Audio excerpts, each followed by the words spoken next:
கிறிஸ்துவுக்குள் பிரியமான கடவுளுடைய பிள்ளைகளே, உங்கள் யாவருக்கும் காணொலியில் கர்த்தரை காண்போம் ஐக்கியத்தின் சார்பாக தோத்திரத்தை தெரிவித்துக் கொள்ளுகிறேன். இந்த நாளுடைய சிந்தனை எரேமியா தீர்க்கதரிசியின் புத்தகம் 18ஆம் அதிகாரம் 1-4 வசனங்கள் வரை. அந்த தீர்க்கதரிசி கர்த்தர் எரேமியாவிடம் பேசுகிறார். அந்த தீர்க்கதரிசியிடம் அவர் பேசுகிறார். யார் பேசுகிறார்? கர்த்தர் பேசுகிறார். ஒரு குயவனை மையப்படுத்தி பேசுகிறார். திருமறையிலே காணப்படுகின்ற ஓமைகள் எல்லாமே ஒரு மைய கருத்தை அது வெளிப்படுத்தும், உருவகப்படுத்தும். இங்கு குயவன் ஒரு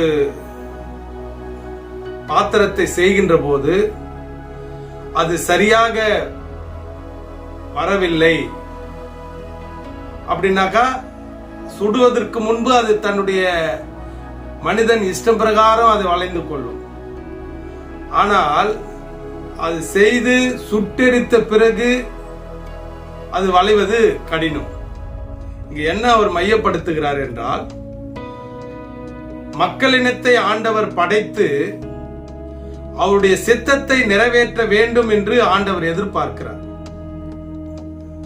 தன் படைப்பாளர் படைத்த நம்ம போல மனிதர்கள் எல்லாம் படைத்தவர் அவருடைய சித்தத்தையே பின்பற்ற வேண்டும், நடக்க வேண்டும் என்று எதிர்பார்க்கிறார்.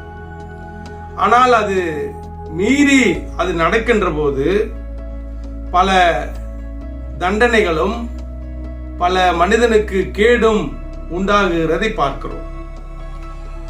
அப்போ ஆண்டவர் மனிதனை படைத்த பிறகு தாறுமாறா போது இந்த உலகம், மனிதர்கள் தாறுமாறா நடக்கிறாங்க அப்படின்னா அவர்கள் வழியாக ஒரு ஆண்டவருடைய காரியத்தை நிறைவேற்ற முடியாது. வேற அந்த அவங்க தண்டனைக்குள்ள ஆனவங்க தான். ஆனாலும் கடவுள் என்ன பண்றாருன்னா அதை விட்டு விட மாட்டார்.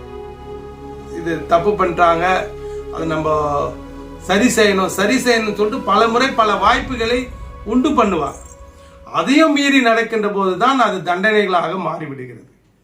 அதுபோல இந்த 4 வசனங்களிலே எப்படி ஒரு குயவன் ஒரு பொருளை செய்து அது சுட்டெரித்த பிறகு அதை திரும்ப தன்னுடைய இஷ்டம் பிரகாரம் வளைத்துக் கொள்ள முடியவில்லையோ, ஆண்டவர் அதை படைத்த பிறகு அவன் மீறி நடந்து வாய்ப்புகளை கொடுக்கின்ற போது அவன் திருந்தாமல் தண்டனை பெறுகிறதை பார்க்கிறோம்.